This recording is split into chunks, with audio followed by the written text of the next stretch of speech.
Welcome to Massey University Wellington graduation. Please ensure that mobile phones are switched off or are on silent for the duration of the ceremony. In the event of an emergency, please follow the direction of the Michael Fowler staff.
Welcome graduands, distinguished guests, ladies and gentlemen. Please rise for the entrance of the academic and official processions.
Thank you for the karanga. I declare this congregation to be in session. Please remain standing and join with us in singing the traditional graduation song Gaudeamus, led by the pop opera trio Trey Bell and accompanied by Daniel Haley's on the piano. The words of Gaudeamus are found on page 10 of your program and on the screen above the stage.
Please be seated.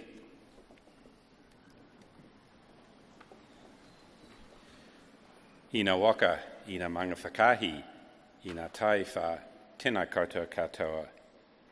Kia rana, talofa lava, malo elu mali, whakalofa lahi atu, taluhani, whakatalofu atu, ni sabula, ni hao, ni Massey, Mahaba.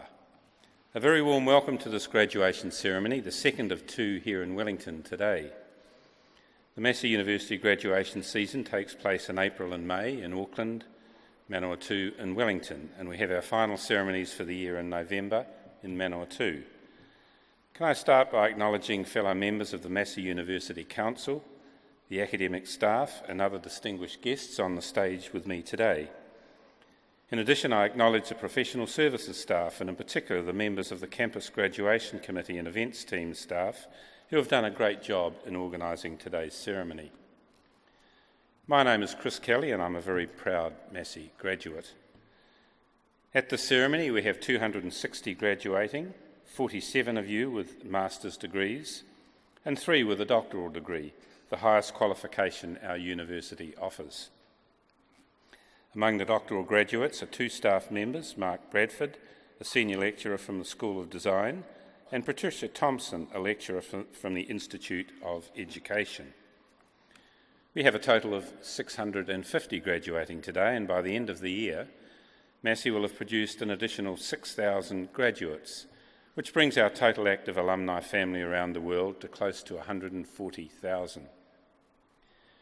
Graduation Day is a day of celebration, an opportunity for the university, for you, your whānau, your friends and loved ones to recognise the hard work you have done and what you have achieved as a result of that hard work. Modern technology increasingly makes it easier for us to connect with one another. It means you can share your big day with an audience far wider than those in this theatre. All our ceremonies are streamed live on the internet, and there's a link to the Massey University homepage, which I'm sure many of you will have already discovered. Please feel free to put the link on your Facebook page or text, tweet or email it to anyone who is unable to be here today. It'll be a permanent record of what for many of you will be amongst one of your proudest moments. And while talking of recognition, graduands, it's important that you remember to thank those people who have backed you and contributed to your success during your studies, your family, your friends, and importantly the faculty and support staff of the university. To ensure you don't forget, I'd like graduands to join me in acknowledging them in the usual manner.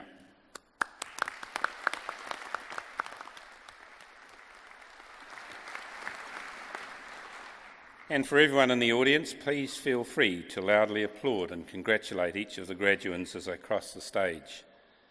After all, this is their day. The ceremony we're about to go through today is traditional. It has its roots in graduation ceremonies developed some 800 years ago. The traditions, such as the robes we wear, the caps, known as mortarboards, the mace, the singing of Gaudeamus, and occasional awarding of honorary degrees to outstanding citizens, link us to the strong heritage of universities. Universities are institutions of higher learning in which the teaching and learning environment is provided by academics actively involved in the creation of new knowledge through research and scholarship. You'll graduate today as a beneficiary of a university education, and as university graduates you will be critical to the future social, economic and cultural development of your communities. As a graduate of Massey University, you will inherit the reputation of this highly regarded institution. The reputation of a university is built on the achievements of its faculty, past and present, and also its graduates. And evidence of the achievements of our faculty and alumni are all around us, and to mention a few, we have designer and creative director Sir Richard Taylor of Weta Workshop, fashion designer Kate Sylvester, teacher and 2011 Rugby World Cup winning coach Sir Graham Henry, Ross McEwen, who in 1980 completed a BBS and is now global head of the Royal Bank of Scotland, and numerous New Zealand business leaders such as Paul Brock from Kiwibank, Mike Bennett from Z Energy, and Ross Buckley from KPMG. Further, our scientists are among the best, not only in New Zealand but worldwide. In the past 12 years, 7 of the winners of the Rutherford Medal, which is the Royal Society's most prestigious science award, have been Massey scholars. 5 are current staff and 2 are alumni. This university is a major New Zealand business with revenues of more than $450 million annually and is a very significant employer in the 3 regions in which it has a presence. University management is led by the Vice-Chancellor, equivalent to the Chief Executive Officer, while governance is the responsibility of the Council. Recently, we reduced the size of Council from 18 to a maximum of 12. Importantly, however, we have retained members elected by staff and students to ensure we maintain diversity. We pride ourselves on producing people who put New Zealand on the global map for its innovation, creativity, research and teaching. We celebrate all our can-do graduates who go out and make a difference. And it's this track record that allows us to rightly claim to be the engine that will drive the new New Zealand. It's important on these occasions to celebrate some of Massey's successes. We have a firm eye on the future.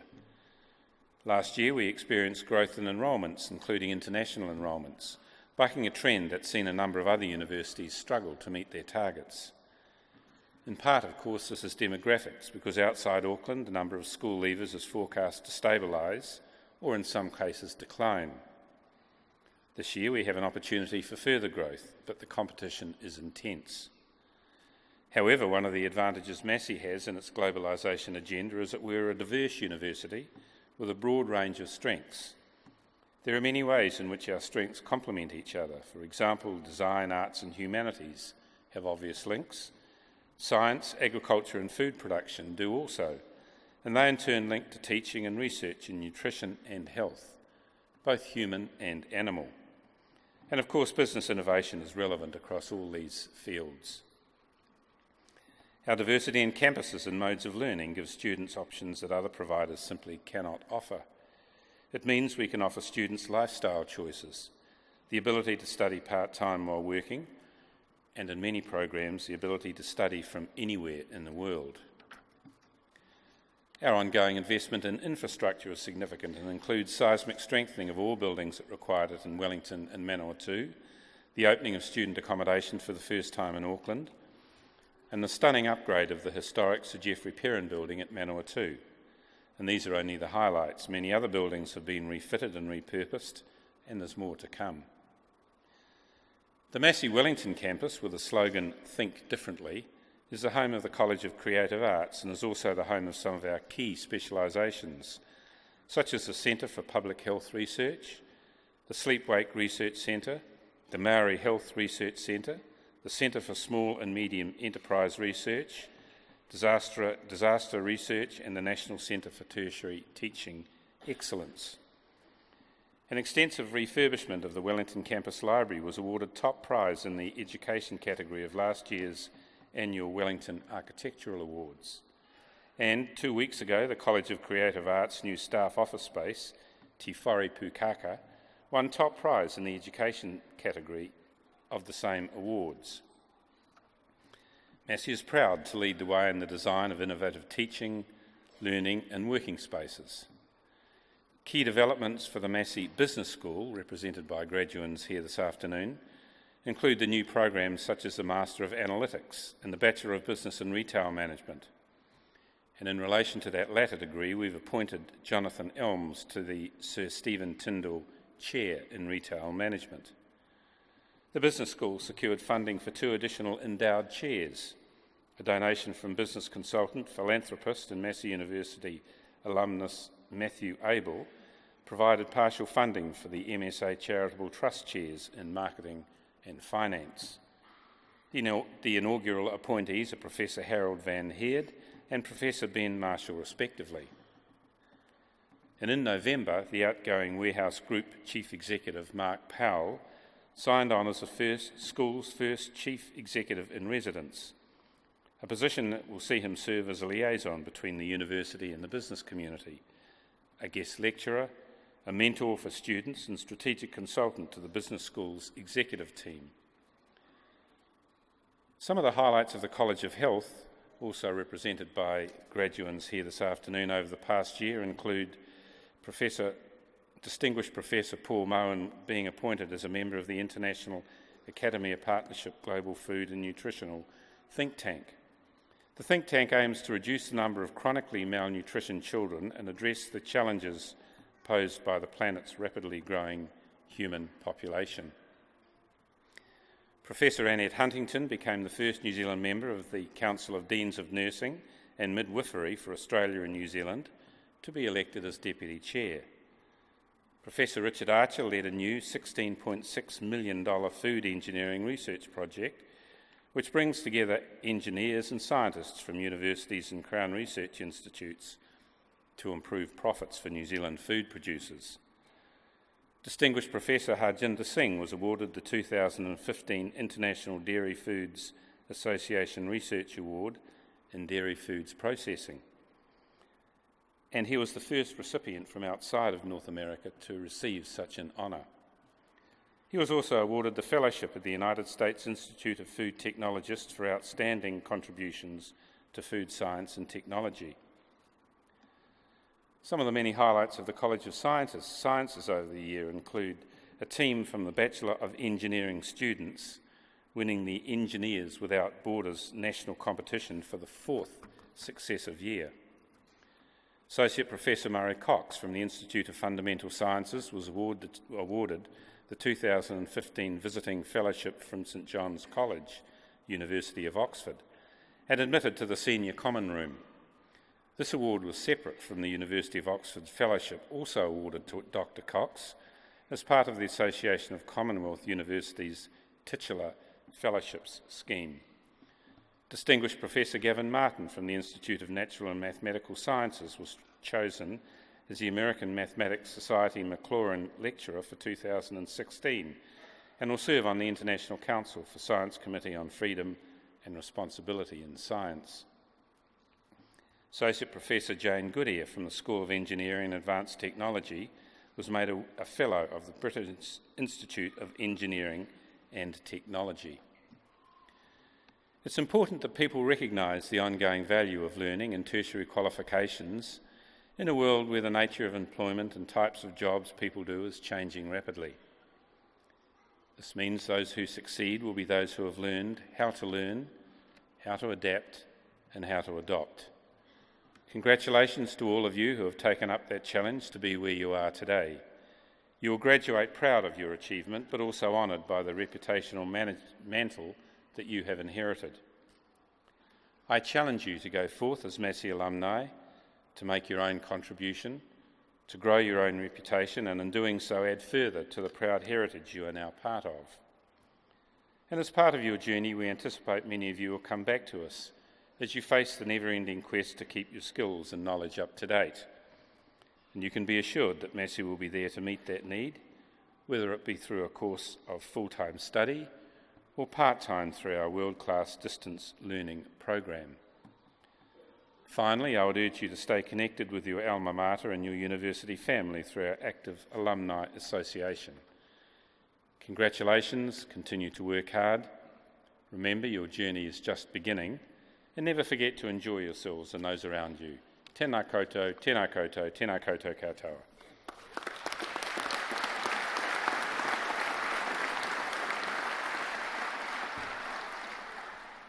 By the authority of the Council of Massey University, I, Chris Kelly, Chancellor, will now award the certificates, diplomas and confer the degrees on those to be presented and on those in absentia.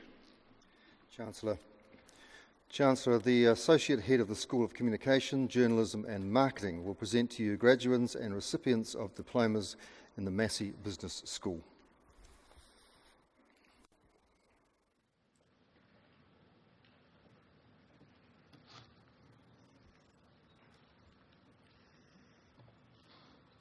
Chancellor, I have the honour to present for the award of Diploma in Business Studies the candidates I'm about to name. Dana Marie James, née Parks.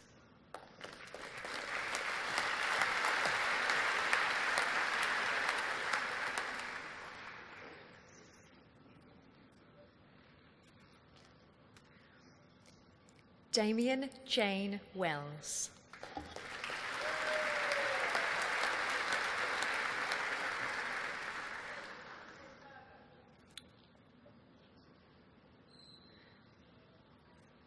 Chancellor, I have the honour to present for the award of New Zealand Diploma in Business the candidate I'm about to name. Simon Toby Britton.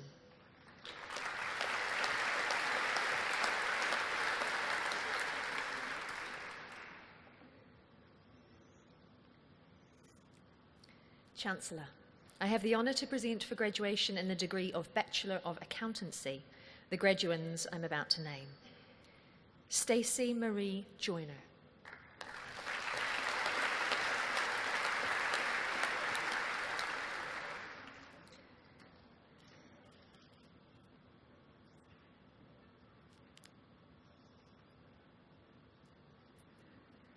Vaughan James Minton.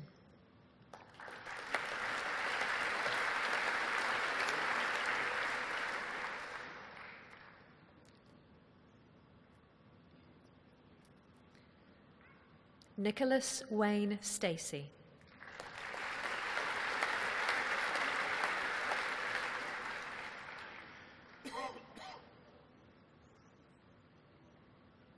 Chancellor, I have the honour to present for graduation in the degree of Bachelor of Aviation Management the graduand I am about to name.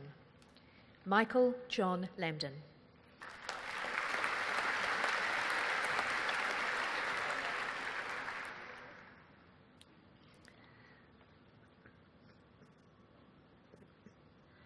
Chancellor, I have the honour to present for graduation in the degree of Bachelor of Business Studies the graduands I'm about to name. Alice Chung.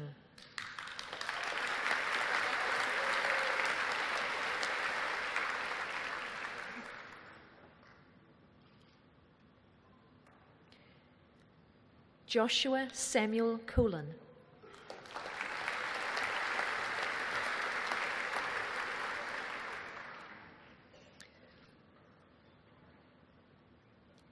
Rachel Mary Creera.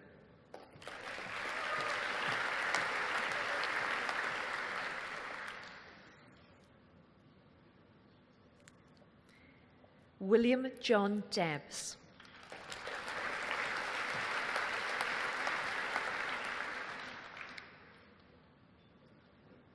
Richard Davis.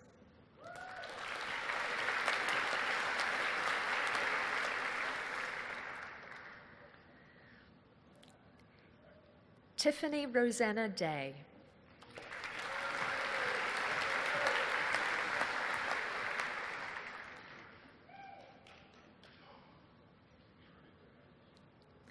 Rosalie Joy Dunn, née Shaw.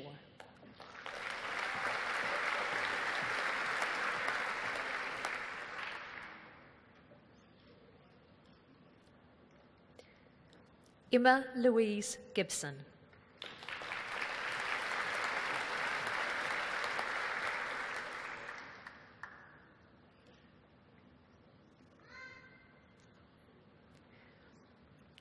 Melanie Sarah Gray.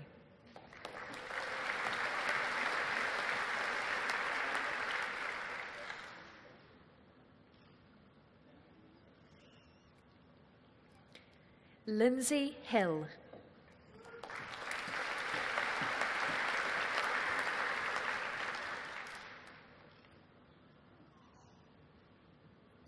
Lauren Mary Hunt.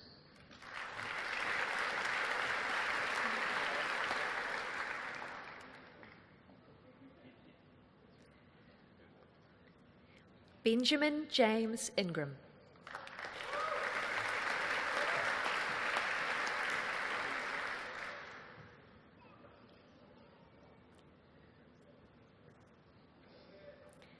Jasmine Manicum.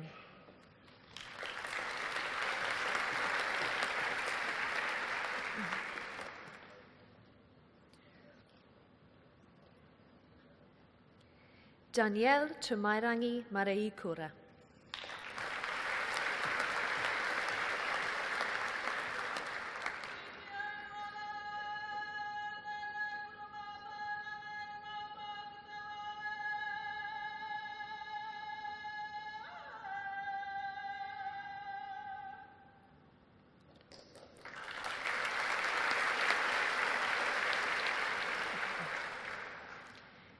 Jeremy Hugh Marwick.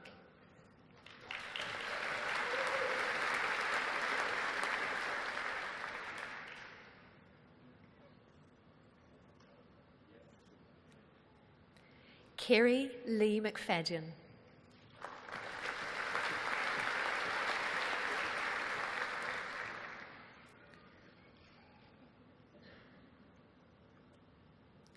Rachel Margaret Morgan.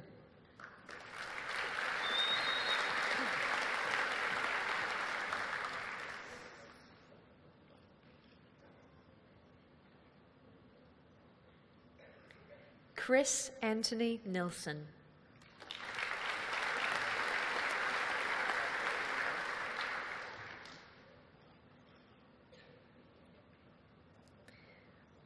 Deanna Marania Roa, née Fraser.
Kerry Lee Robson.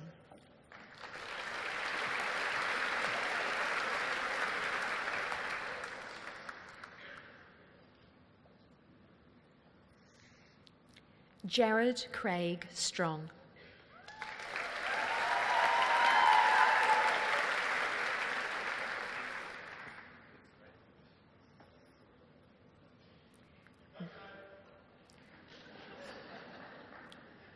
Brian Colin Thompson.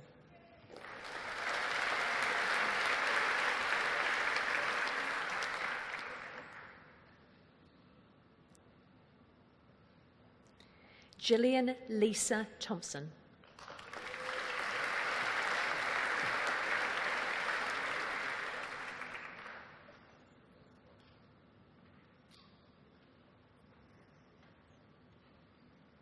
Anne Jinyan Zhao.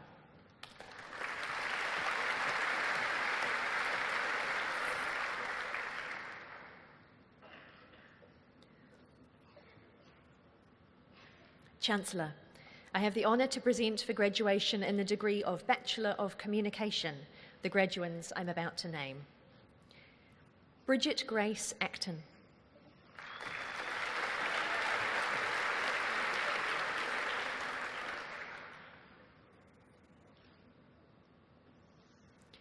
Sophie Bree Anderson.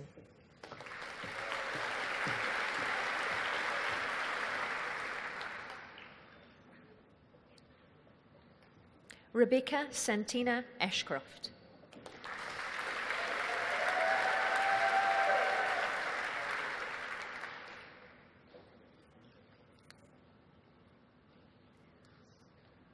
Jessie Borum.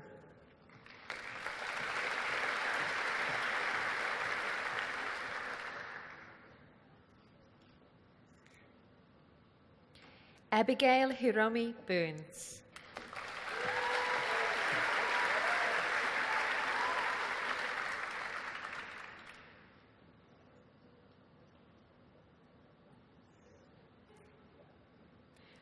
Ainsley Alexandra Burns.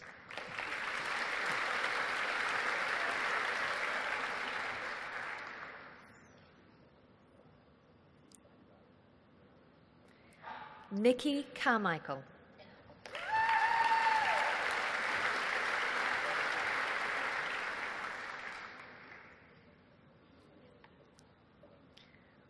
Carrie Ann Carrasco.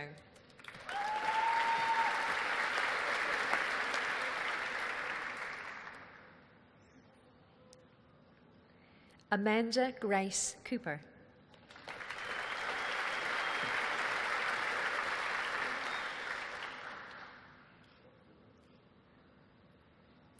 Selena Marie Cheryl Cooper.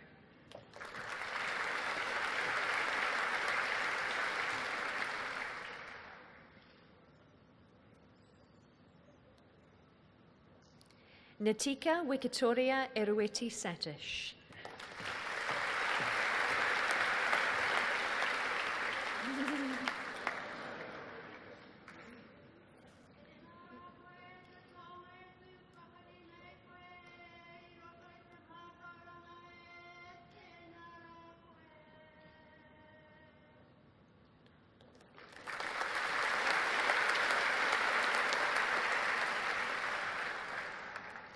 Ashley Ann Evans.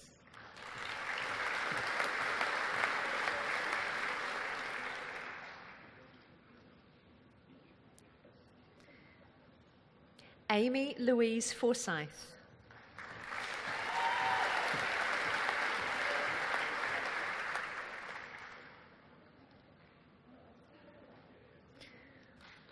Elizabeth Joy Free.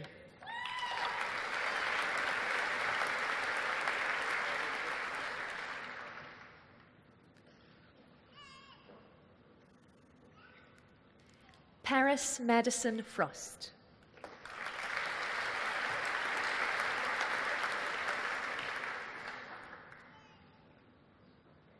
Christopher John Godfrey.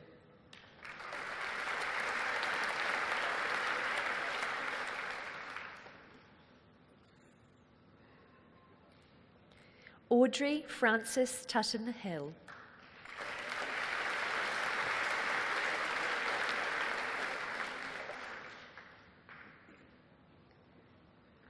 Nicola Isabel Hutchinson.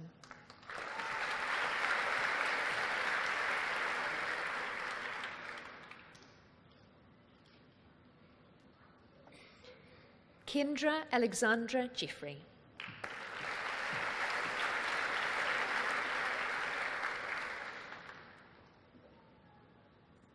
Rose Madison Irene McNichol.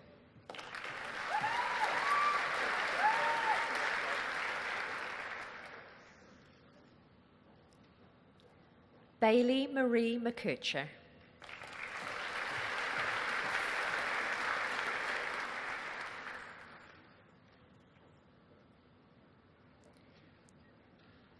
Cherie Ann McTaggart.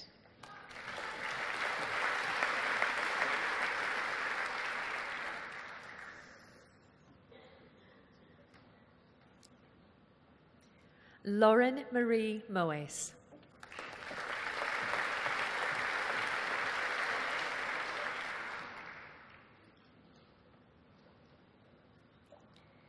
Giselle Gower Mulholland.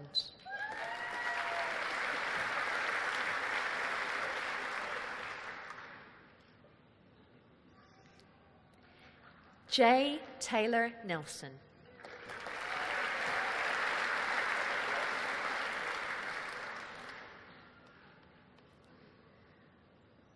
Lily Anais Ing.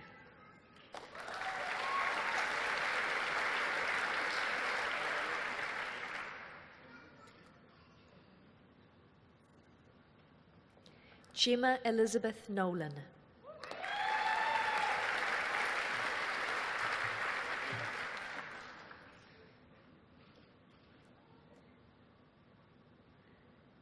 Georgina Sienkiewicz Orr.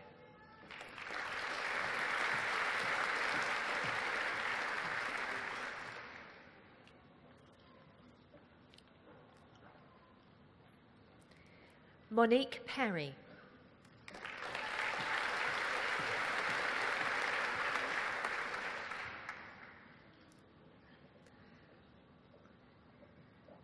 Chantel Louise Schoon.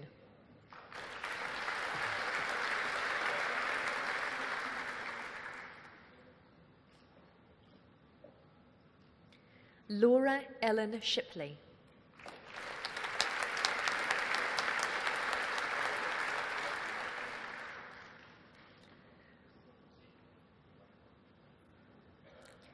Brittany Jane Spencer.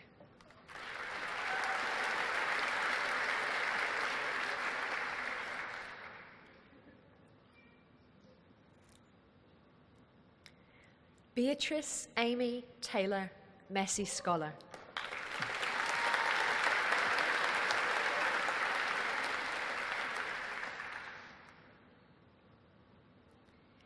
Rachel Rose Templeton.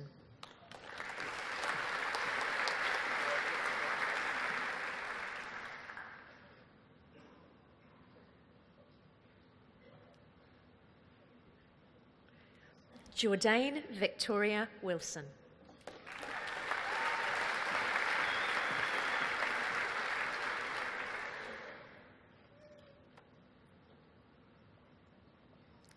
Louise Wen-Yi Wong.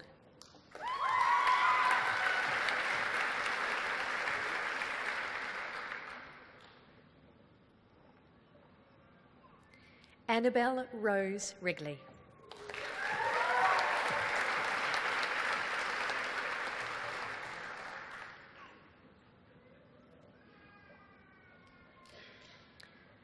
Chancellor, I have the honour to present for the award of Graduate Diploma in Business Studies the candidates I'm about to name. Jill Anna Griggs.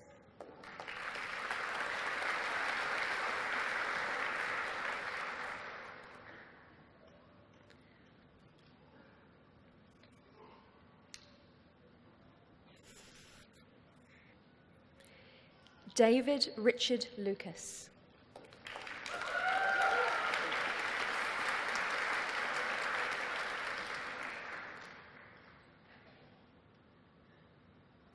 Morgan Dorothy Martin.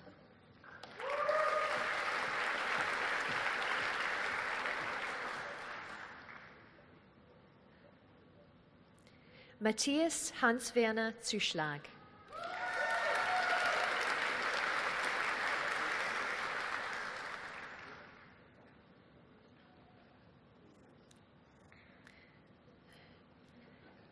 Chancellor, I have the honour to present for the award of Postgraduate Diploma in Business and Administration the candidates I'm about to name. Rosemary Elizabeth McNoe, née Syvertson, with distinction.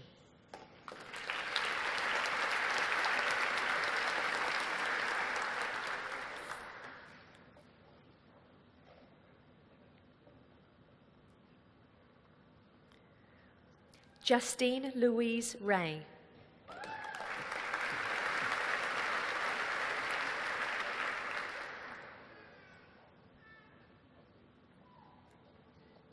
Etiga Subashi Krismali Silva.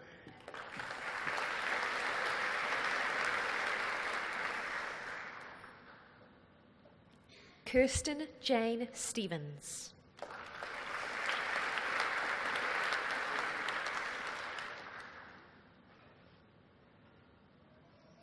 Anna Elizabeth Weir.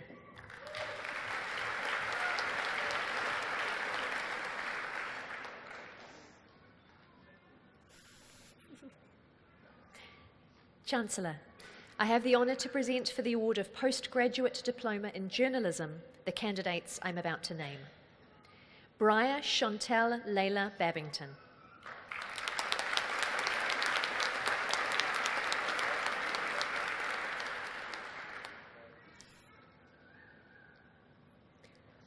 Philip John Fletcher.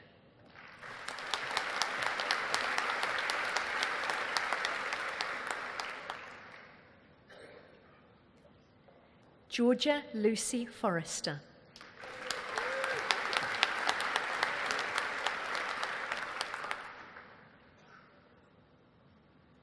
Shawnee Patricia Ruby James Howard.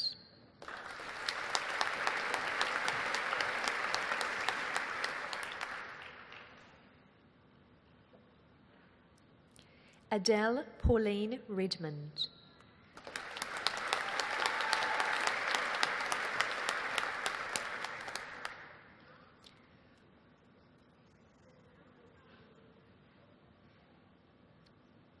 Lyle Wayne Russell.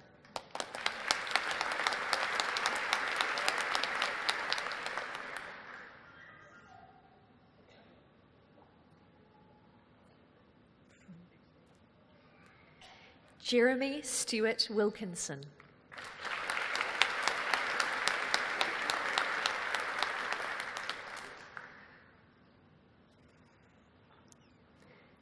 Shanahay Sally Wilson.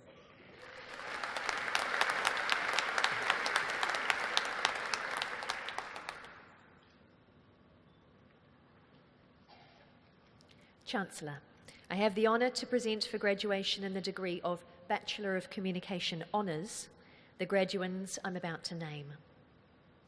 Ainsley Alexandra Burns.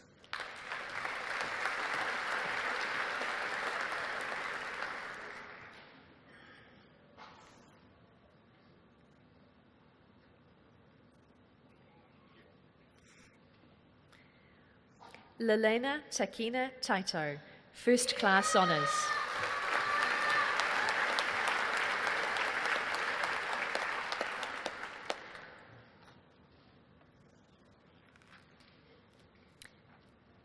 Chancellor, I have the honour to present for graduation in the degree of Master of Business Studies the graduands I'm about to name. Julie Caroline Dykes, with distinction.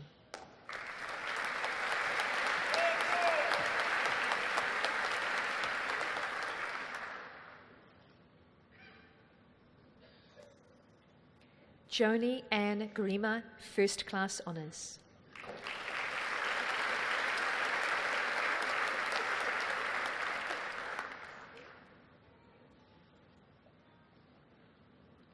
Monique Stephanie Sprosen, First Class Honours.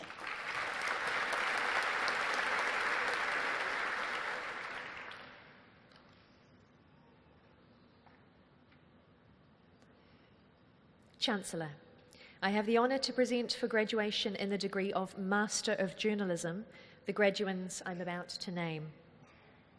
Megan Helen Hunt.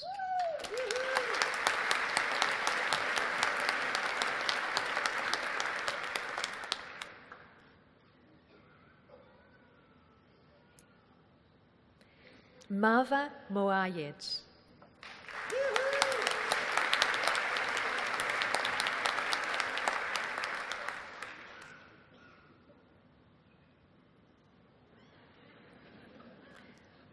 Francine Margaret Tyler, with distinction.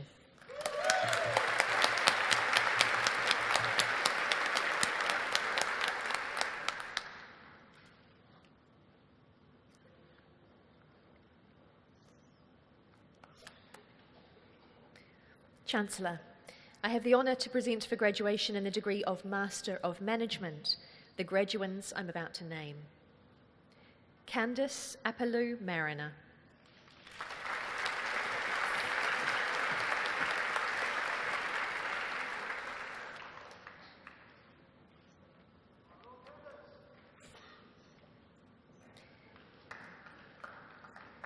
Catherine Eileen Cray.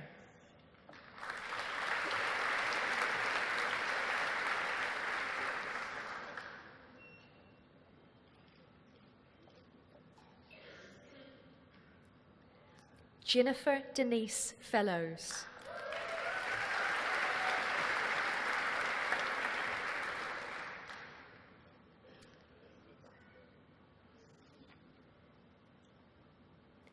Chu Si He.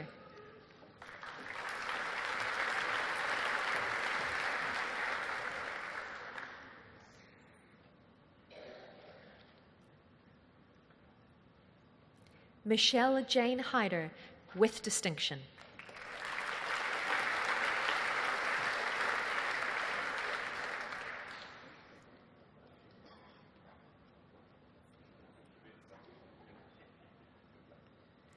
Kudsie Hove.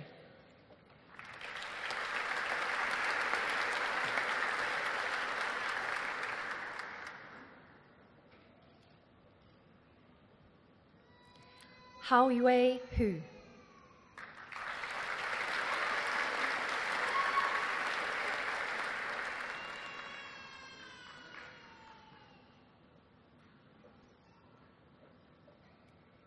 Pangbo Jian.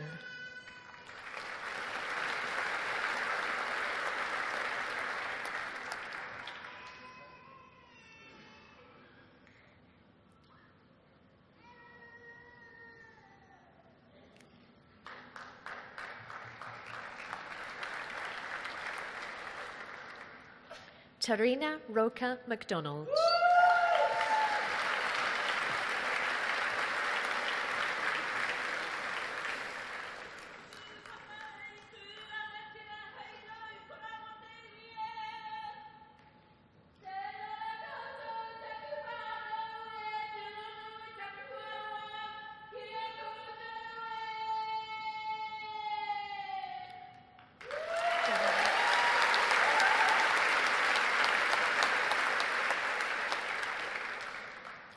Onwell Matadi.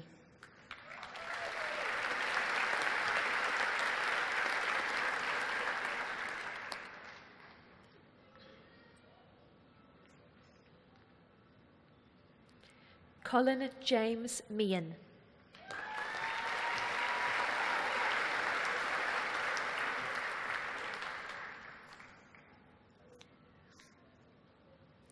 Vanessa Janine Palmer, with distinction.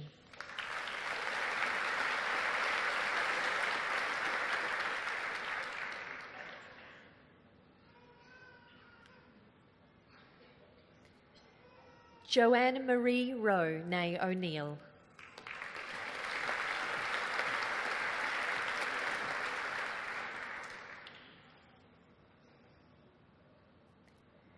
Li Ping Zhu, with distinction.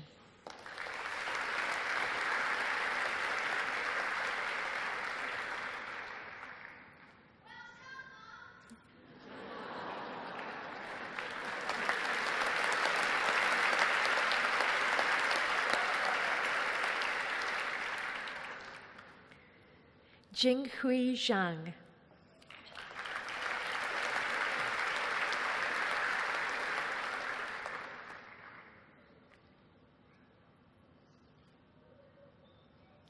Yufei Zhao.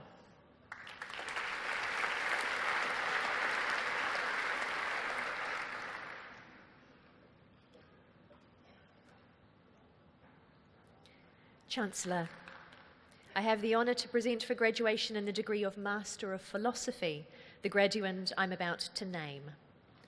Robin Marie Bennett, née Park, with distinction.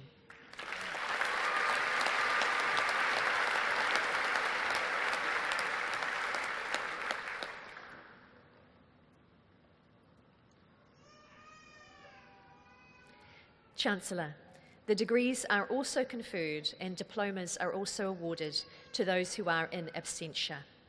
Thank you, Chancellor.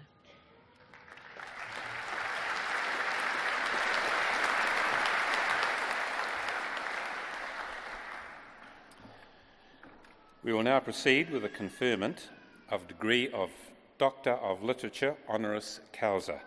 Vice-Chancellor. Chancellor, the Honourable Frances Helen Wilde will read the citation for the award of the degree of Doctor of Literature honoris causa.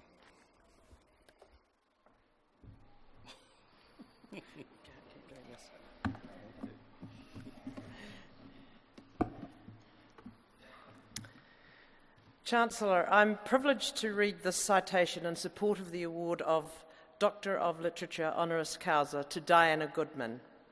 It's highly appropriate that this honour is being bestowed this year when the Massey University Journalism School is celebrating its 50th anniversary.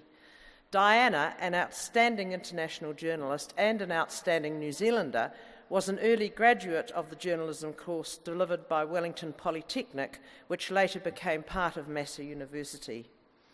And I'm particularly delighted to be here today also as a graduate of the very original pilot course in journalism in 1966. There were just a dozen of us, mostly school leavers like me, but some very old 30-something-year-olds as well. We didn't always take it as seriously as we should, and one day the head of the Polytech visited to clearly explain that if we didn't immediately begin to attend every session, all of us, the course would be abandoned, and we would be personally responsible for having no full-time professional journalism training thereafter. Of course, we became excessively diligent. We did attend every single session, and the rest is history.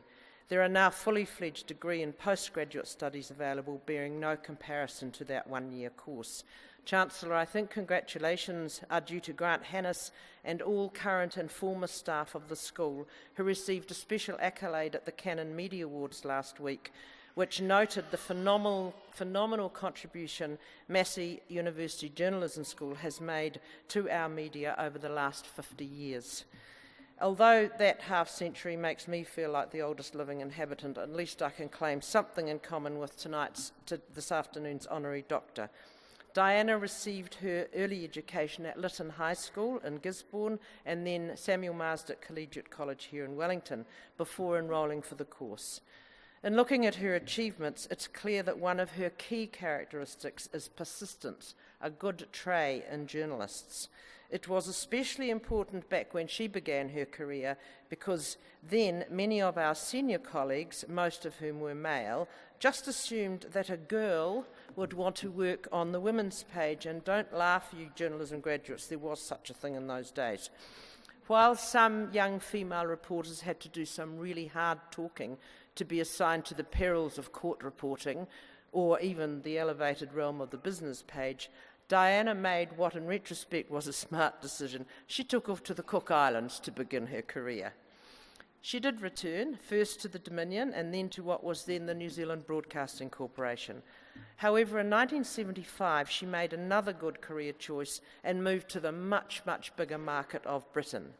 There she started in commercial radio before joining the BBC as a news producer in 1978. Diana's career at the Beeb was lengthy and varied, but alas, she struck the same issues that were still prevalent in journalism here at the time. She later said, I covered all types of stories, from IRA bombs to bank holiday weather reports, and worked all shifts, and I never had any problems with the management side. But the male reporters seemed to have a real problem in accepting that a woman could do the job. They thought we couldn't and hoped we couldn't. Well, Diana could, and she did. In the early 1980s, she had what I think was one of her first foreign assignments, a visit back down under to cover the first tour abroad of the Prince and Princess of Wales. But after that, it got more serious. In 1984, she went to Beirut to report on the civil war in Lebanon, to the articulated dismay of some of the BBC listeners who clearly thought it inappropriate to send a woman into such circumstances. In the late 80s, Diana was officially appointed as the BBC's first female foreign correspondent and reported on the collapse of communism in Eastern Europe. What a time to be there. It is not surprising that this was not a cosy office job. During the Romanian Revolution, she came under fire, reporting on the overthrow of President Nicolae Ceausescu. She opened the BBC's first bureau in East Berlin in 1990 and was there during that amazing and tumultuous time in Europe, which saw the reunification of Germany and the end of the Soviet Union. In 1994, Diana was posted to Moscow, covering the Boris Yeltsin presidency and Russia's involvement in the war in Chechnya. Her broadcast account of the ghastly conditions suffered by abandoned children in Russian orphanages was a compelling picture of a social infrastructure stuck in almost medieval conditions. Another BBC correspondent later singled out 3 specific reports, including this one of Diana's, and said of their writers, they had in common an ability to use words that brought the listener directly into the picture. And they were engaged, not as partisans, but with a clear sense of moral astonishment at the wrongs they were witnessing. In the later part of her career in the BBC, Diana was project editor for BBC News Books, producing The Day That Shook the World, an account of 9/11, and The Battle for Iraq. Just over 10 years ago, she and her son came home, and she moved into different forms of journalism, including Architecture New Zealand and being a major writer for Wine Searcher. And Chancellor, I need to give a personal thanks to Diana for one of her articles on gifts to buy the wine lover in your life. Very useful article it was. When you read her work, it's easy to get hooked. Even in the magazine-style articles at one end of her writing spectrum, Diana is a vivid and clear writer who most certainly does bring the reader directly into the picture. Apart from being able to write, a fundamental qualification I don't always observe in today's media, there are many different theories about what makes a good journalist. Resourcefulness, curiosity, accuracy, and integrity. Diana has all of those characteristics in spades, and evidently a whole lot more. Her career path demonstrates that she has always had a hunger for being there, a determination to be at the places that are critical for the time, regardless of obstacles that may have been put in her way. As a school leaver, Diana set her own life course at the Wellington Polytech School of Journalism, then went on to excel internationally. She is a superb example of Kiwis who have conquered the world in their chosen field. There would be few better as a role model for young graduates and new entrants into the field of journalism. And of course, because of her ability to bring distant events to life, for the rest of us, Diana would be a phenomenal dinner companion with a lifetime array of stories and an in-depth knowledge of navigating the wine list. So, Chancellor, this honorary degree is richly deserved, and it is with great pleasure that I make this commendation in support of it. I present to you for the award of Doctor of Literature, honoris causa, Diana Goodman.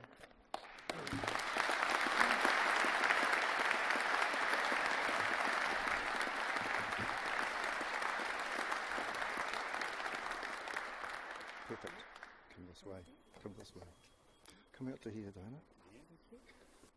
Stop there. Chancellor, I have the honour to present Diana Barbara Goodman for graduation of the degree of Doctor of Literature, honoris causa, of this university.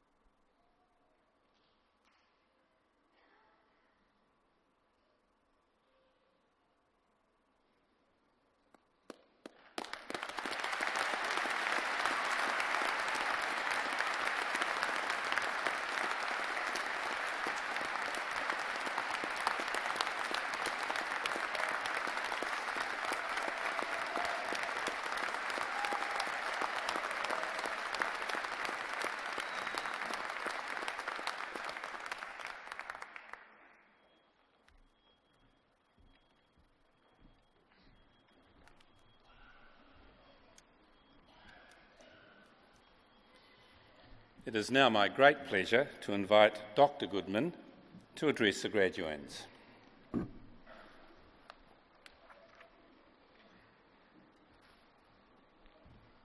done.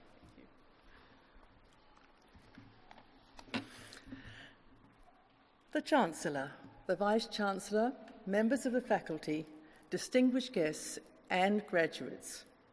I am very proud to have been awarded a doctorate in literature from Massey University, and I am especially thrilled to be the first recipient from the School of Journalism. Thank you, Fran Wild, for your very generous citation. I feel as though I have just lived my life all over again right here. Some months ago, I came across an article published in the Christchurch Star-Sun a couple of years before I was born. Under the headline, "Science Explains the Superiority of the Masculine Mind," the writer claimed that women learned like parrots, acquiring knowledge but understanding very little of it. Curiosity translated only into a love of gossip. And what's more, in their teens, girls wasted most of their mental energy in the study of clothes and cosmetics, while boys got increasingly interested in discovering why things happened. Well, I wanted to know why things happened, and I decided quite early on that my aim was to be a journalist. It seemed a career that would provide excitement as well as responsibility and take me to the heart of what was going on in a city, a country, or the world. I was already aware of the maxim that journalism is the first rough draft of history. At the Wellington Polytechnic School of Journalism, I received a very good grounding in the skills required. I dug out some old copies of the student newspaper recently. You won't believe what our principal concerns were: fighting for the right to smoke during all lectures, and to have many more cigarette machines on the campus. My parents were living in Rarotonga when I graduated, and so my first job was with the Cook Islands Broadcasting and Newspaper Corporation. One of my tasks was to transcribe the world news as it came crackling over the shortwave radio from the BBC in London. There I was, sitting at my desk on a tropical island in the middle of the Pacific, riveted by the sound of correspondents reporting from around the world. That must have been when I set my sights on the BBC and eventually on becoming a foreign correspondent. As graduates, you'll receive advice from lots of different people, and you'll hear those familiar platitudes. Follow your dreams. If you want something badly enough, you can achieve it. Think big, and success will follow. There's nothing wrong with those platitudes, I would say, but they're not enough. In my experience, you have to work incredibly hard if you want to get to the top. You'll be surrounded by legions of other talented people. Always put your hand up for extra shifts and for tasks that no one else wants to do. I'm not suggesting that you should let yourselves be exploited, but especially early in your career, you need to be the most eager person in your team, even though I know it can play havoc with your personal life. When at 23 I went to England, I wrote to practically every local radio station asking if they had a vacancy. I knew I had to be proactive, not sit back waiting for a suitable advertisement to appear, and I had to be willing to get out of London. After working at various local radio stations, I moved on to BBC Radio's network reporting pool in London. I was the only woman in a news pool of more than 20 men, as Fran has mentioned. They made it clear that in their view, women were likely to cry at the first hurdle and were not physically or emotionally strong enough to match their male colleagues. And I often came to work in trousers. Even then, that raised eyebrows in the newsroom. One of the most dangerous stories I ever covered was the revolution in Romania in 1989. I was in Timișoara, where the uprising began. When I arrived, the city was in complete disarray, with snipers, loyal to the old regime, randomly shooting people dead in the streets. I had already been under shell and mortar fire in Beirut, but I found sniper fire much more frightening, knowing that someone up on a roof could have me in his sights. In the midst of the mayhem, I was able to record the sounds of a rapidly unfolding revolution. The immediacy of radio meant that BBC listeners could get a tangible sense of what the Romanians were going through. A couple of years ago, I stopped to pick up a hitchhiker in the South Island. She was Romanian, and when I told her I'd been in Timișoara during the revolution reporting for the BBC, she burst into tears. She said, "It was the foreign media who saved us. You gave us freedom by telling the world." It's moments like those that make all the hard work worthwhile. Early on in my career, little training was provided for BBC staff reporting from danger zones, but in later years, all news crews had to go through courses on working in hostile environments: wars, civil disturbances, mines and booby traps, what to do if you're taken hostage. We were given the chance to look through the scope of a sniper's rifle and take theoretical aim at fellow reporters crawling on their stomachs through a ditch in the valley below.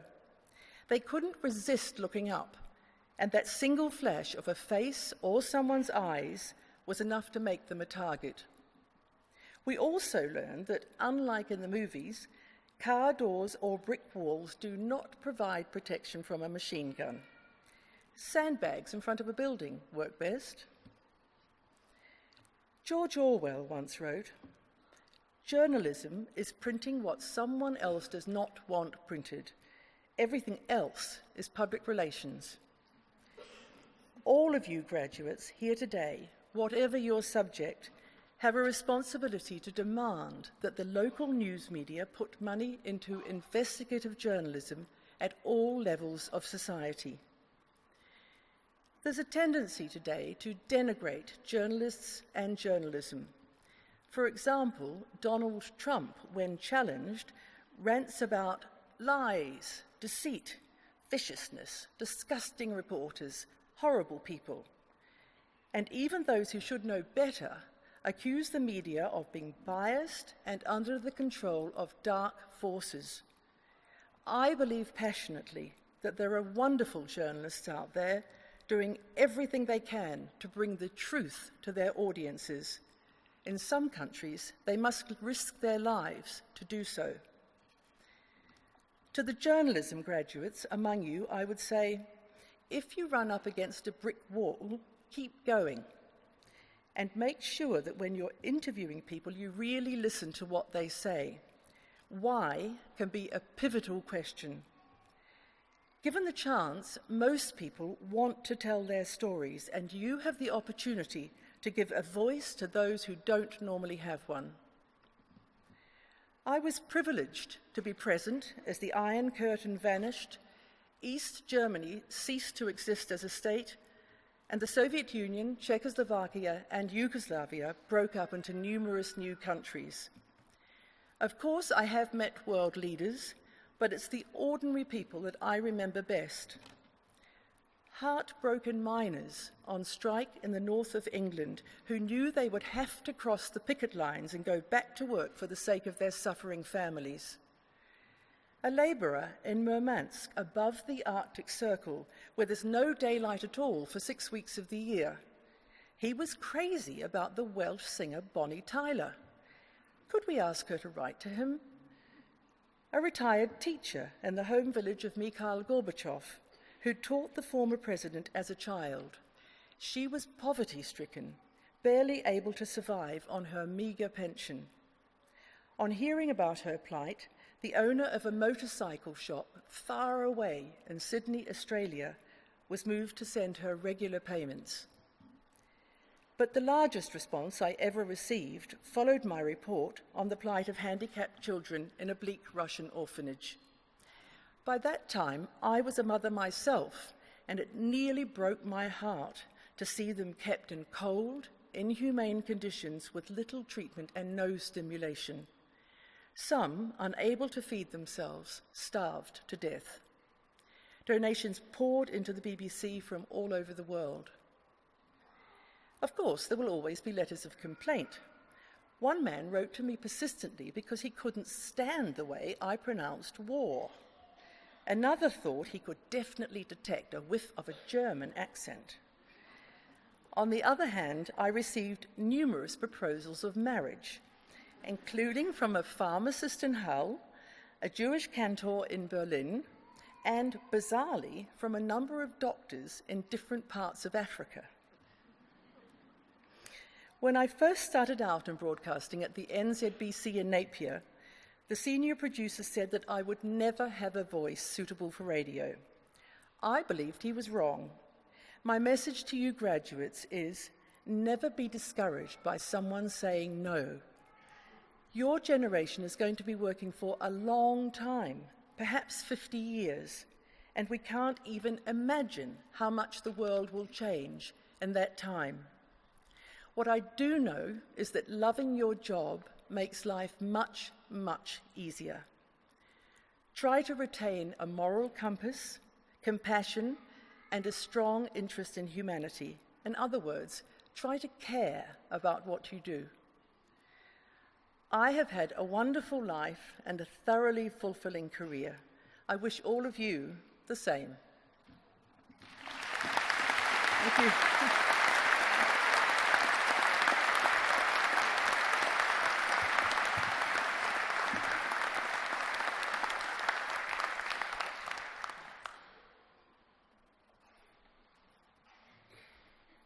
Congratulations, Dr. Goodman.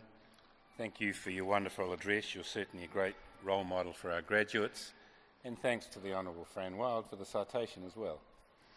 We will now continue with the conferment of degrees and the award of university diplomas and certificates.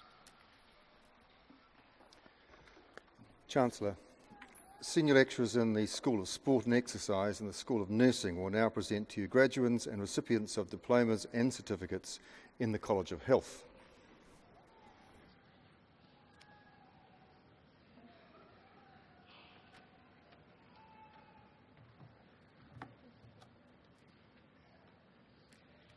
Chancellor, I have the honor to present for graduation in the degree of Bachelor of Health Science the graduands I'm about to name. Christopher Ian Baird.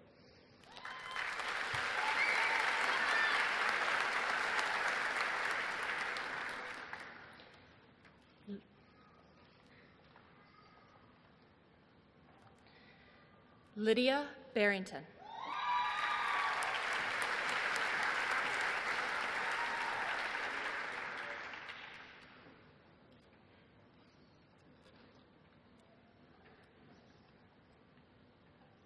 Stephanie Evelyn Barron.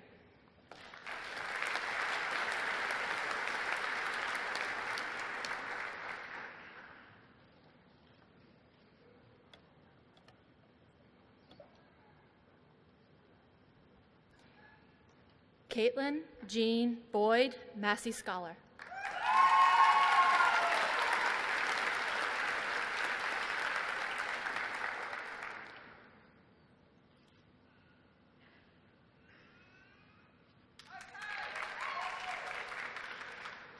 Deanna Mary Dowdy.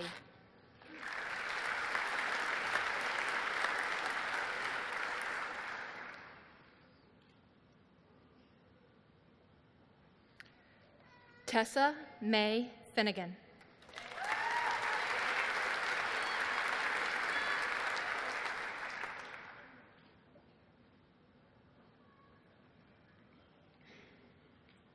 Meryl Jane Fraser, Massey Scholar.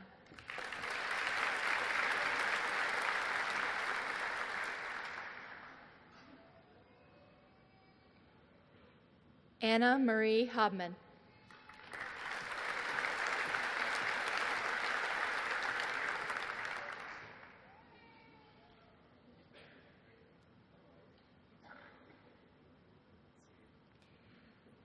Matthew Ian Jepson.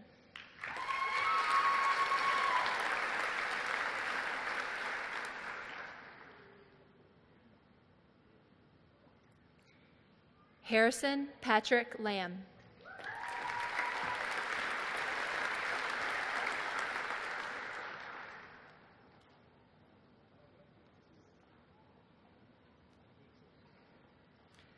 Sonia Lee Rachel Maitland.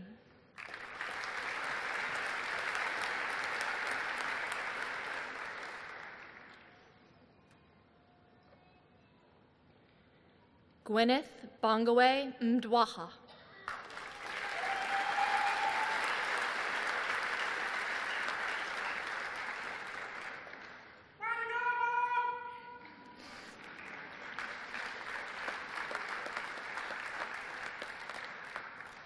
Alicia Natasha Moen.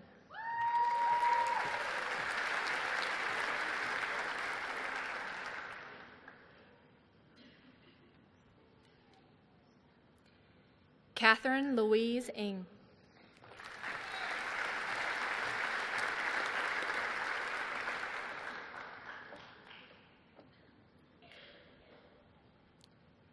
Christy Cern Perkinson.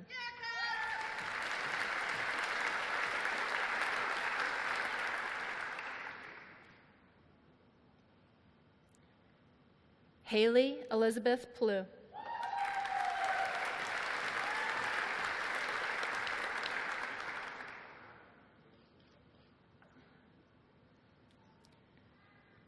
Amanda Grace Saville.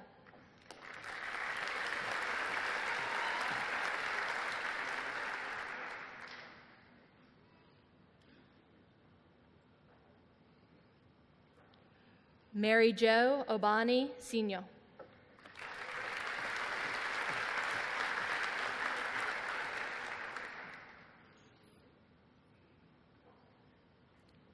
Sharon Elizabeth Thorne.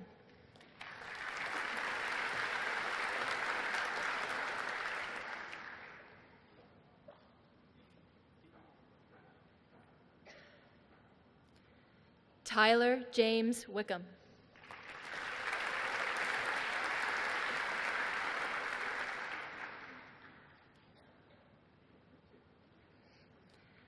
Eleanor Grace Wilson.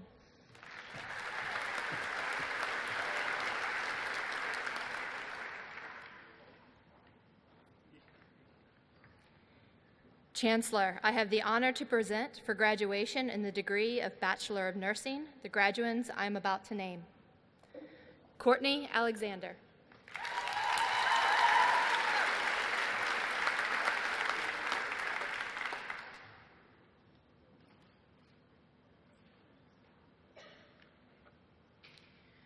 Lucy Lyle Ashford, Massey Scholar.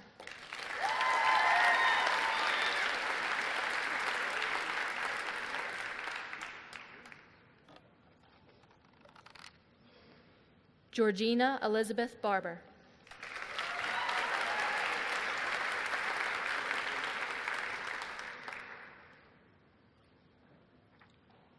Hannah Jane Blackie.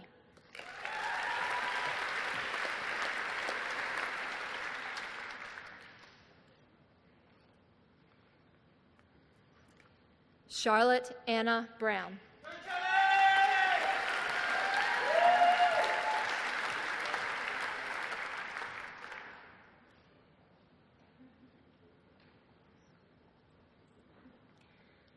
Catherine Buchanan.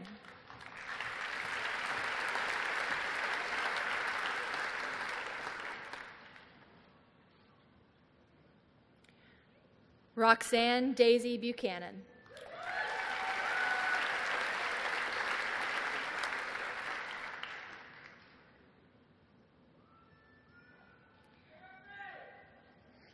Lisa Ann Caddis.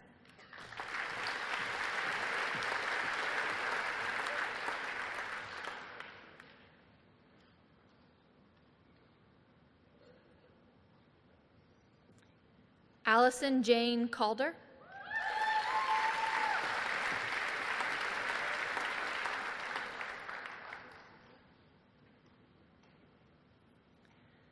Stephanie Angela Hockey Chan.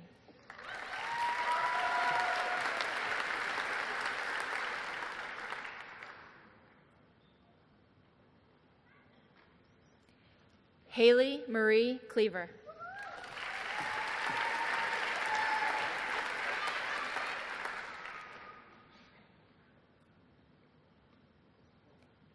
Emma Jane Dent.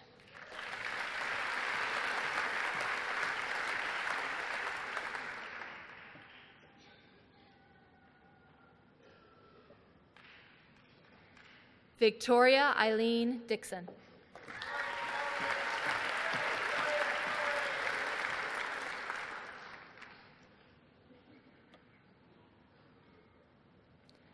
Natalie Rebecca Fevers.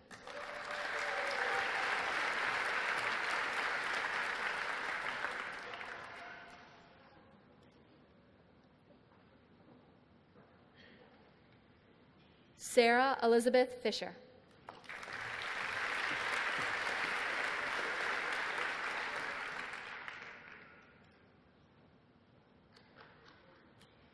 Ruby Patrice Ganaway Gardner.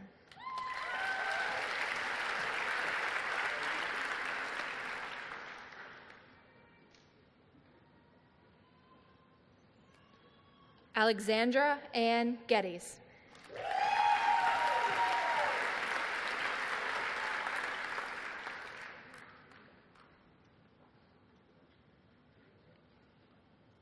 Natalie Allison Hallett.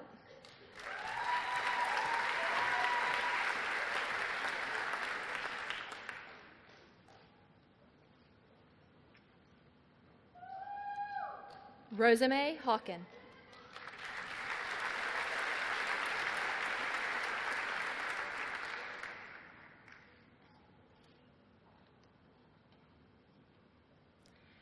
Anna Rosemary Kemp.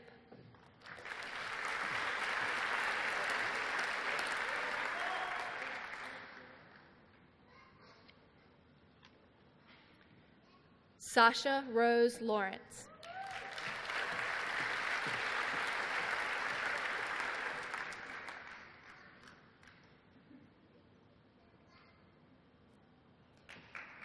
Sarah Rachel Leach.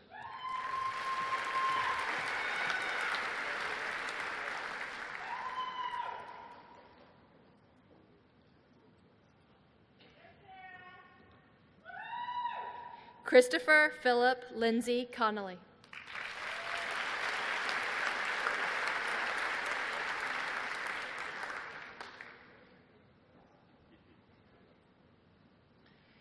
Jane Pylan Loader.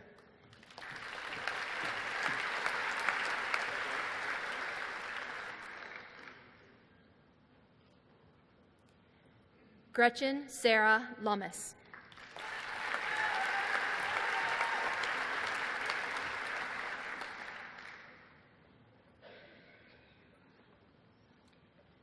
Feeney Grace Malar Crawford.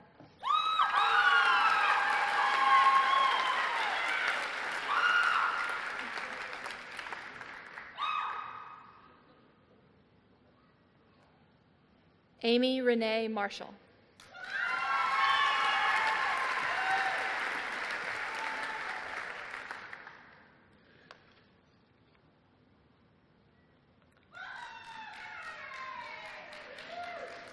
Brianna Grace Teadraha Matane.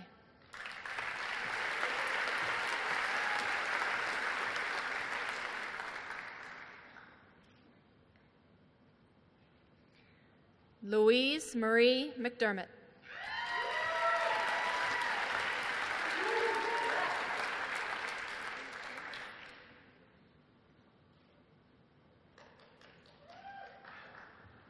Tibal Hug Minier.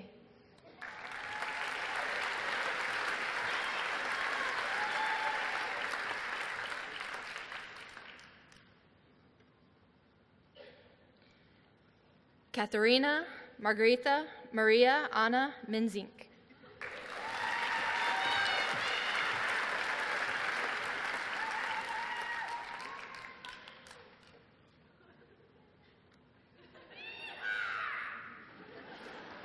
Estelle Megan Milligan.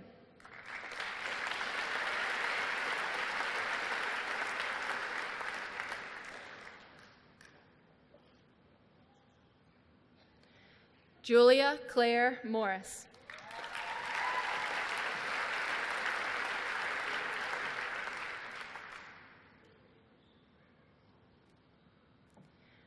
Eilish Sally Murphy.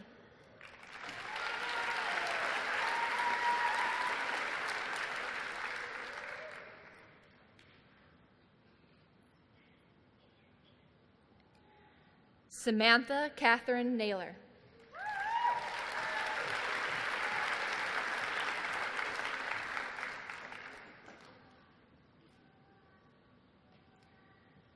Michelle Elizabeth Nichols.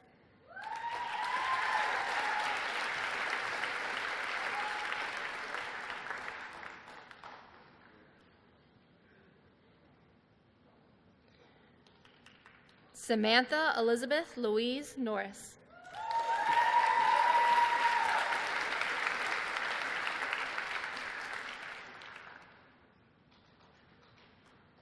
Elise Rose Peaty.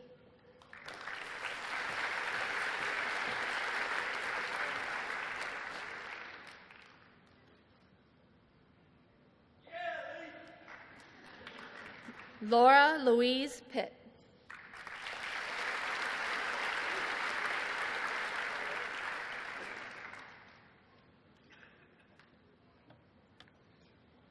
Sarah Olivia Emily Pogles.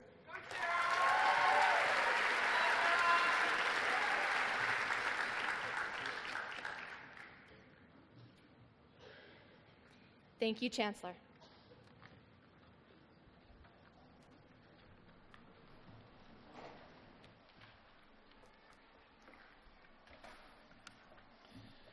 It is now my great pleasure to welcome Australasia's leading pop opera trio, Treebell, comprising of Karen Andreessen, Jennifer Little and Jess Siegel. Karen and Jess are both Massey graduates, and all three have strong connections to this university.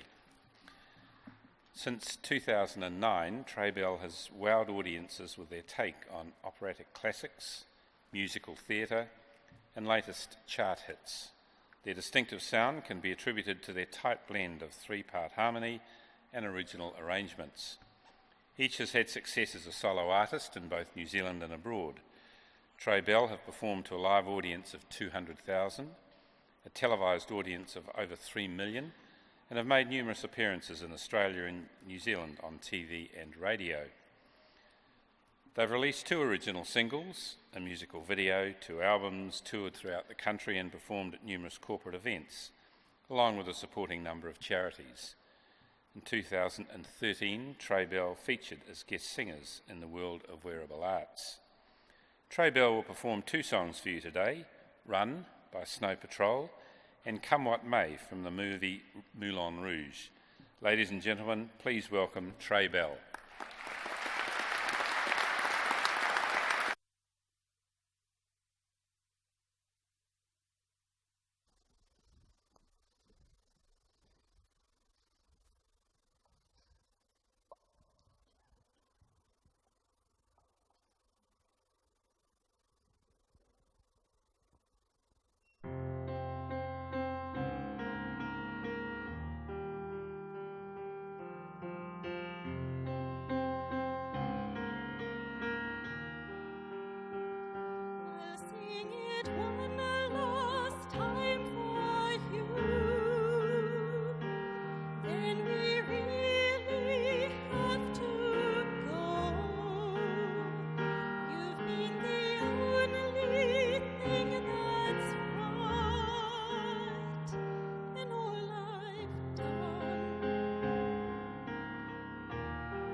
Thank you, Trey Bell, for that wonderfully talented performance.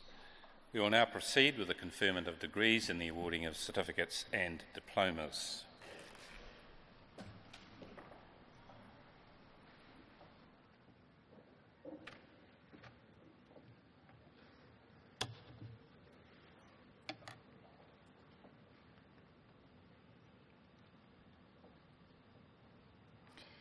Chancellor, I have the honour to continue to present for graduation in the degree of Bachelor of Nursing the graduands I'm about to name. Claire Judith Elizabeth Quinlivan.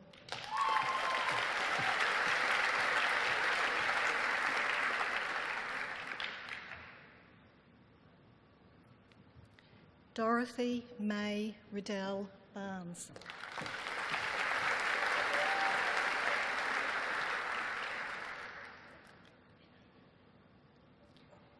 Ashley Denise Robinson.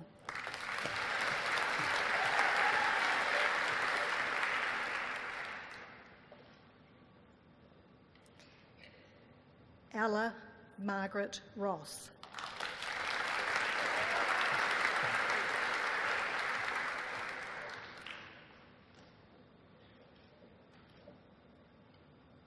Grace Evelyn Russell.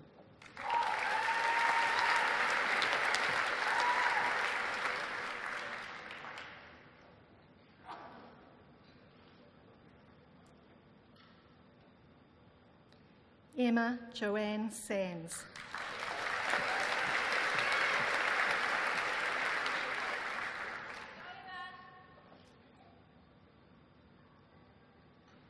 Emily Jane Shravers.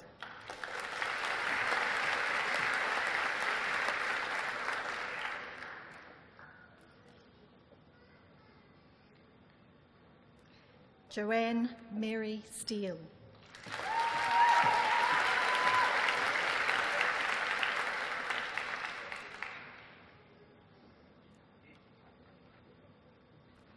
Amelia Rose Stewart.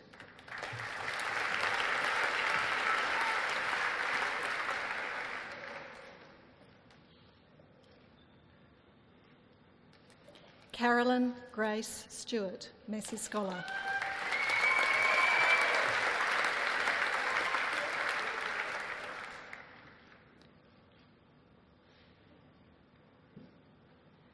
Rebecca Sharon Stewart.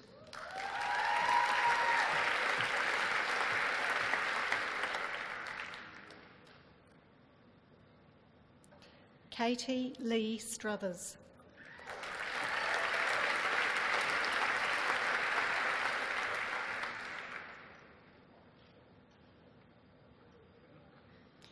Georgia Kimberly Sutton.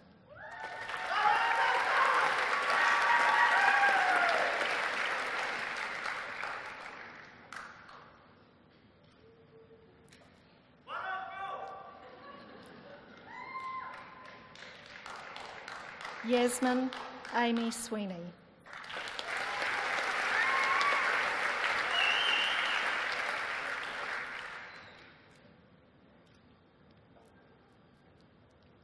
Dakota Renee Sykes.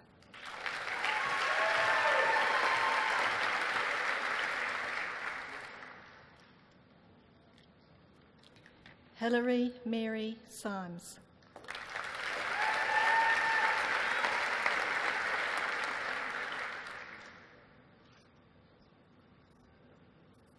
Erin Jessie Taylor.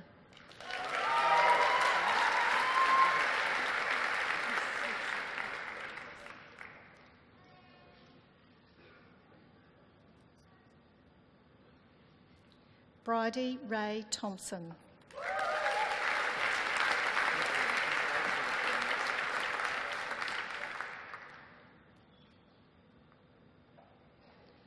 Kelsey Rose Trask.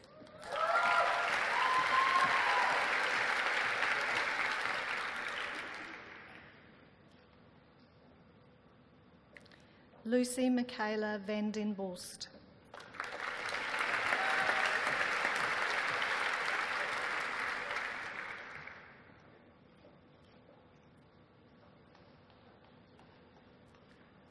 Al Margaret White.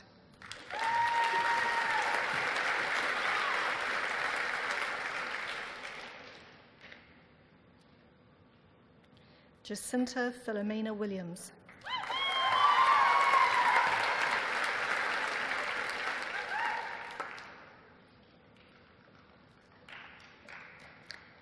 Karen Elizabeth Marie Worthington.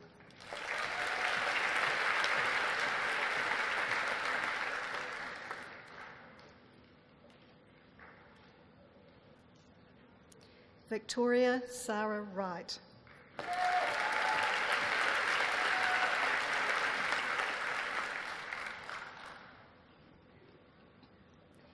Chancellor, I have the honour to present for graduation in the degree of Bachelor of Sport and Exercise the graduands I'm about to name. Kane Colin Carter.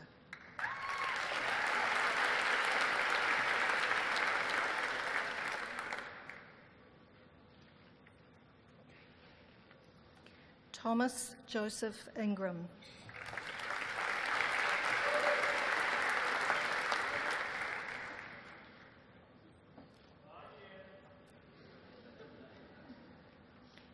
Chancellor, I have the honour to present for the award of Graduate Diploma in Environmental Health the candidates I'm about to name. Angela Phyllis Halliday, with distinction.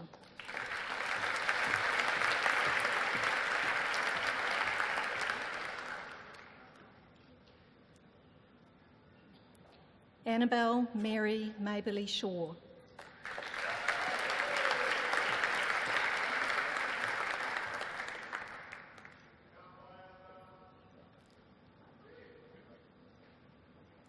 Chancellor, I have the honour to present for the award of Graduate Diploma in Occupational Safety and Health the candidates I'm about to name. Ross Buckler.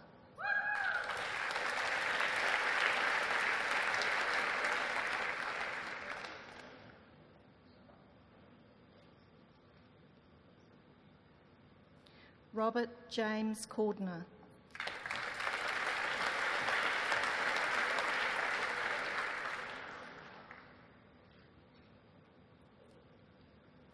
Sarah Donna Michelle MacDonald.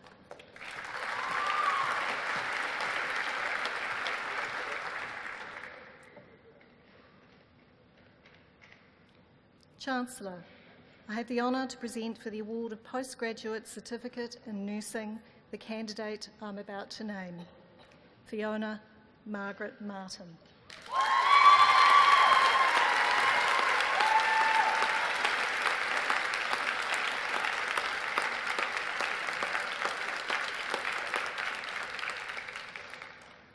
Chancellor, I have the honour to present for the award of Postgraduate Diploma in Nursing the candidate I'm about to name, Joy Sangay Tlapi.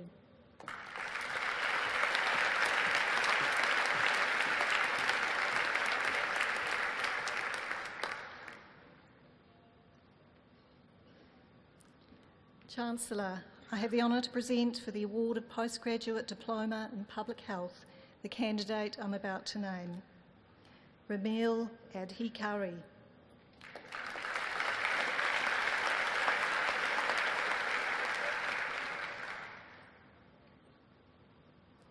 Chancellor, I have the honour to present for the award of Postgraduate Diploma in Social Work the candidate I'm about to name, Amanda Jessica Fraser.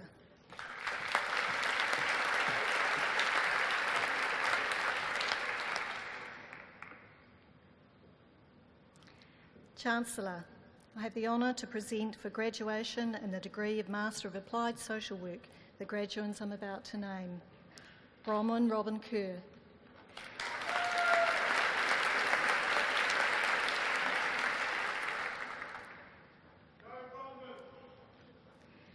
Knowledge Mawiri.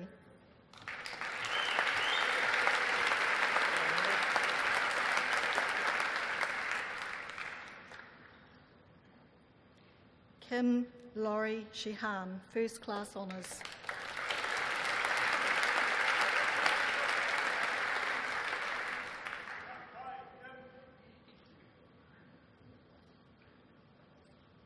Chancellor, I have the honour to present for graduation in the degree of Master of Nursing the graduands I'm about to name, Chris Lawrence Saison Ancog, with distinction.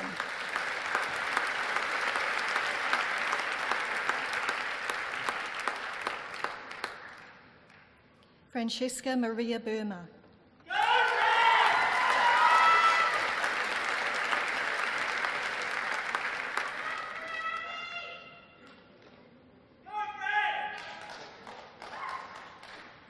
Hayata Julie Katerina Climie.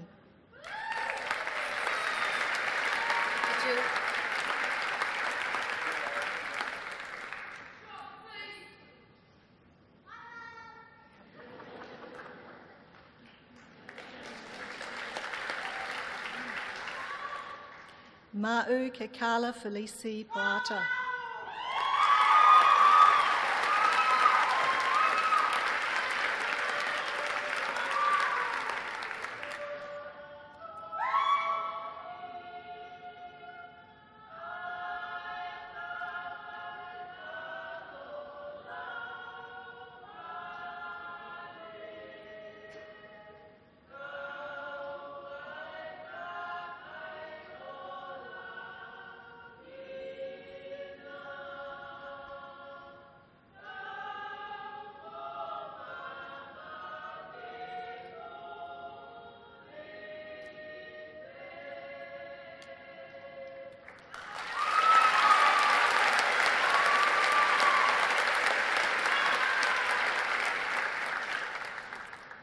Kerry Lee Hunter, with distinction.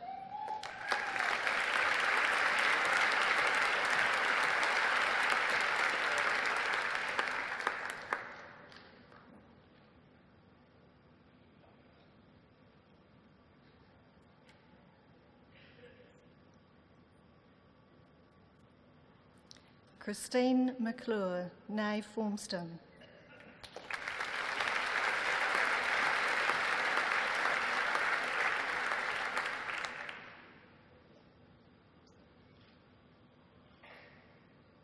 Vanessa Marie McLennan, with distinction.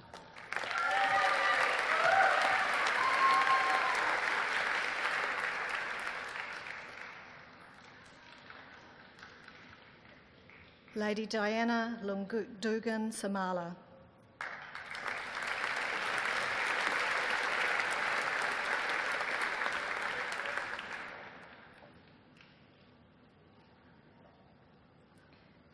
Sarah Elizabeth Shellard, with distinction.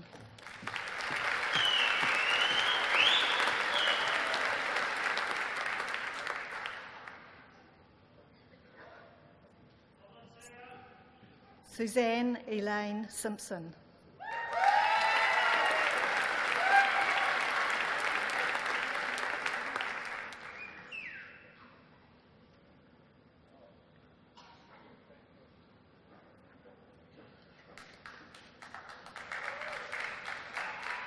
Yvonne Anne Cecilia Smith.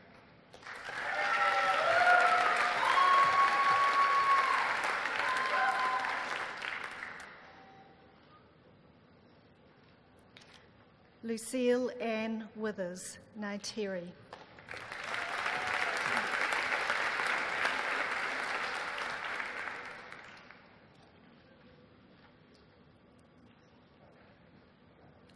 Chancellor, I have the honour to present for graduation in the degree of Master of Philosophy the graduand I'm about to name.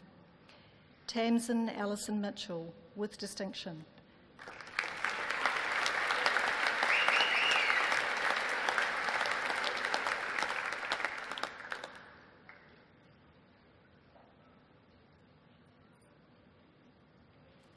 Chancellor, the degrees are also conferred and diplomas are also awarded to those who are in absentia. Thank you, Chancellor. Chancellor, the Pro-Vice-Chancellor's nominee will now present to you recipients for diplomas and graduands for degrees in the College of Sciences.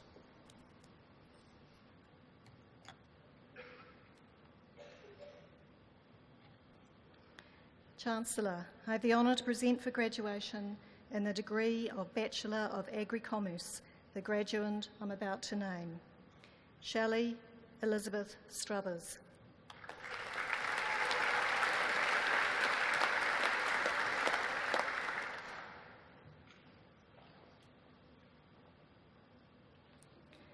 Chancellor, I have the honour to present for graduation in the degree of Bachelor of Construction the graduand I'm about to name.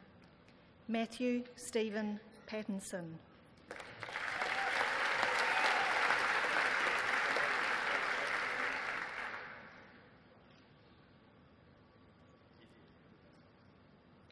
Chancellor, I have the honour to present for graduation in the degree of Bachelor of Information Sciences the graduand I'm about to name. David John Ramsden.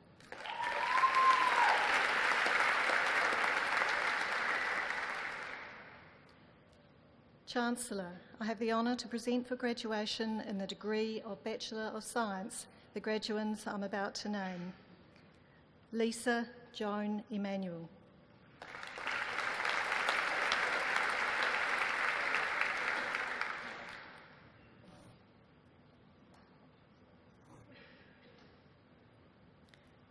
Clarice Chua Navira.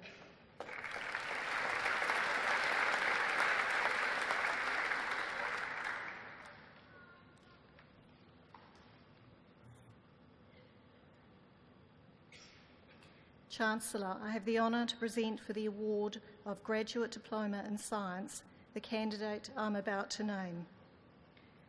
Linda Christine Maria Krug.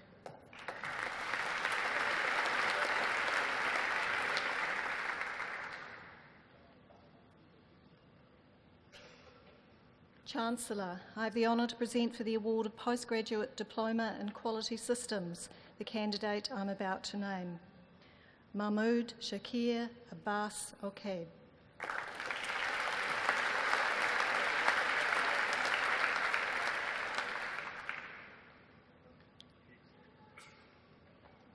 Chancellor, I have the honour to present for graduation in the degree of Bachelor of Science with Honours the graduand I'm about to name. Lynette Jean White, First Class Honours.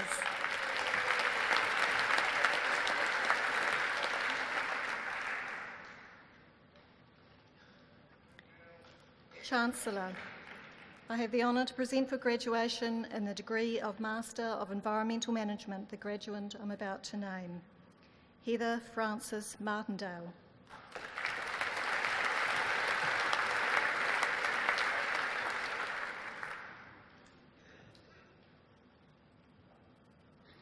Chancellor, I have the honour to present for graduation in the degree of Master of Science the graduands I'm about to name. Amanda Jane Dickzul.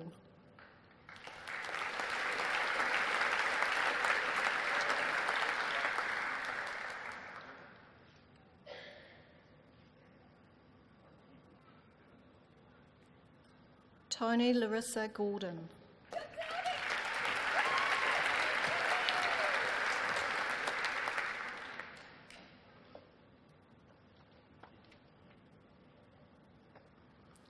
Katerina Kristen Smythe Contreras with distinction.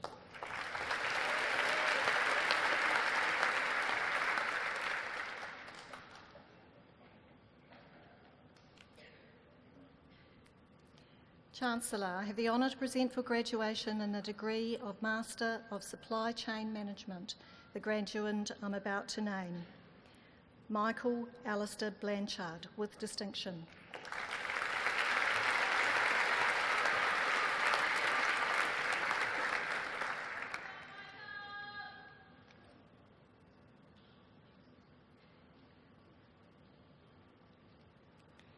Chancellor, I have the honour to present for graduation in the degree of Master of Veterinary Medicine the graduand I'm about to name. Gunhild Astrid Gregor.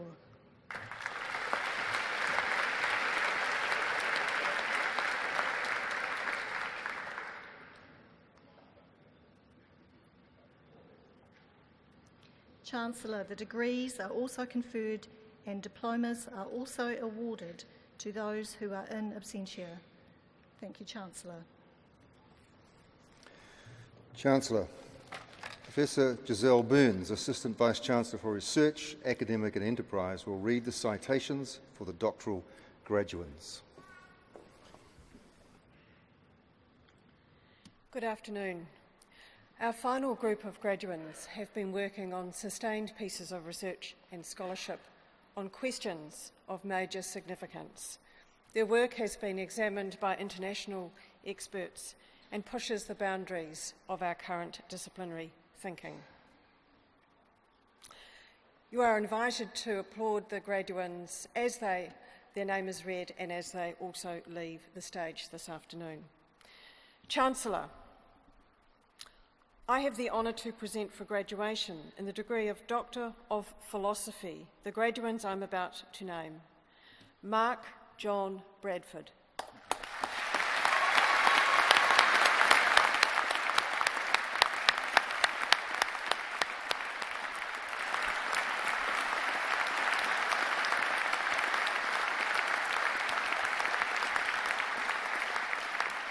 Mr. Bradford's interdisciplinary research is the first to investigate how the movement practices of the Japanese martial art of Aikido can facilitate leadership development for co-creation.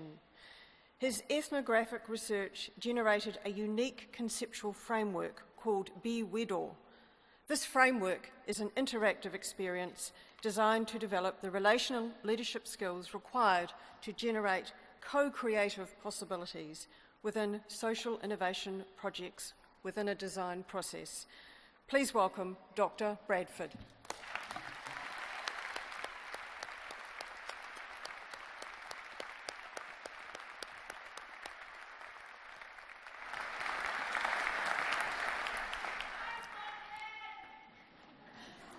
Beverly May Parton.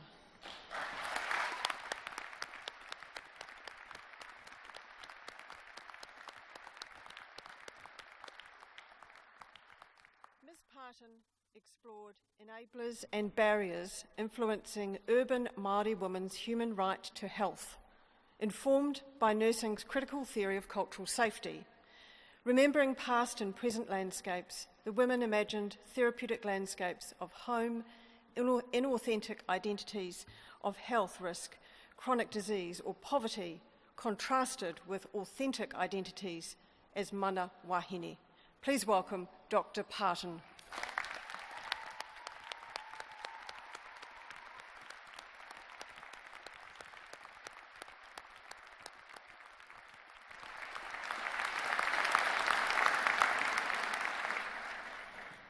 Patricia Ann Thompson, née Sullivan, doctoral scholar.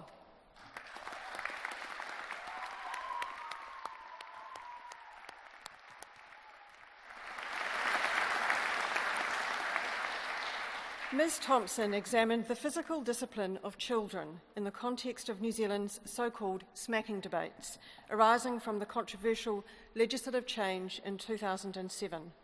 Her research indicated the necessity to take a step back in order to challenge the discourses on discipline and punishment that currently exist in the literature, and highlighted the need to distinguish between positive versus punitive parenting styles. Please welcome Dr. Thompson.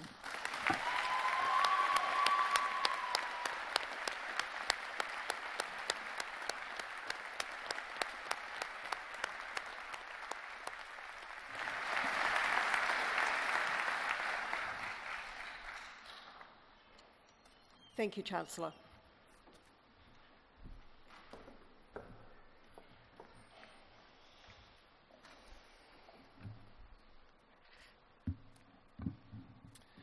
At the conclusion of the ceremony, guests are requested to remain in their seats until the processions have left the auditorium. Please join us in refreshments at the Renoff Centre foyer. I declare this congregation to be adjourned. Graduates and ladies and gentlemen, this concludes Massey's May graduation ceremonies. Of course, we're here for the graduates, so on behalf of the university, may I say we are very proud of your achievements. We wish you every success as you progress in your chosen careers. Graduates, please stand. Everyone, please join me in a worthy round of applause of congratulations.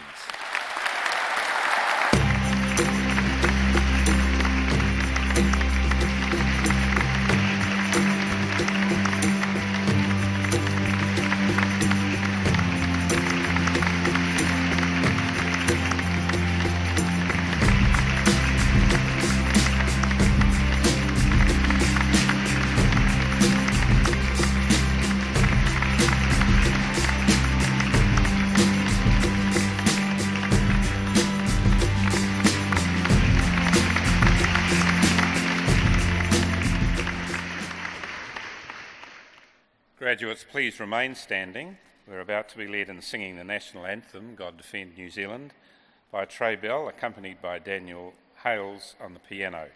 The words of the national anthem are found on page 10 of your program and on the screen above the stage. Everyone, please stand.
better say it right now, 'cause you don't have another day. 'Cause we're moving on and we can't slow down. These memories are playing like a film without sound, and I keep thinking of the night in June. I didn't